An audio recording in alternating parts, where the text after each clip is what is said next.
Hello అండి. ఇదొచ్చేసి round నెక్‌కి piping వేసుకోవడం అండి. నేను గోల్డ్ పైపింగ్ వేసుకున్నాను చూడండి.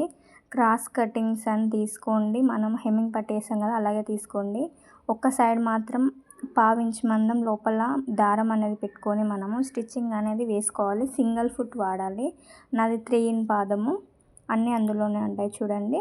ఇప్పుడు నెక్ దగ్గర నుంచి సీదా సైడ్ పైని వైపుకి మనము ఆ ఫోల్డ్ చేసుకున్న పైపింగ్‌ది కింది వైపు ఉండేలాగా చూసుకొని ఒక స్టిచ్ అనేది వేసుకోవాలి. మన నెక్ రౌండ్ మొత్తం అలాగే వేసుకోవాలి. పావించి మందం మనం కుట్లోకి వదిలిపెట్టుకుంటాం కదా నెక్ పీస్‌కి, ఆ పావించి మందం చూసుకుంటూ నేను ఎలా అయితే రౌండ్ తిప్పుతున్నానో అలా పెట్టి వేసుకోవాలి.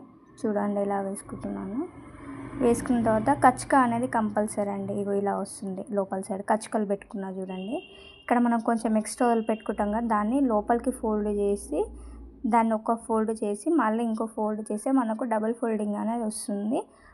పై వైపు మాత్రం ఇలా థ్రెడ్ అనేది కనిపిస్తుంది నీట్‌గా. చూడండి ఇలా వేసుకుంటే మనకి ఇంకో స్టిచ్ అనేది పక్కన నుంచి వస్తుంది. హెమ్మింగ్ చేయాల్సిన అవసరం లేదు దీనికి. రౌండ్ ఉన్న దగ్గర ఉడక మంచిగా అనేది తిరుగుతుంది. మనం క్రాస్ పీస్లు అనేవి కరెక్ట్గా తీసుకుంటే రౌండ్ అనేది మంచిగా తిరుగుతుంది మనకి. చూడండి ఫినిషింగ్ ఇలా ఉంది రౌండ్ నెక్కి.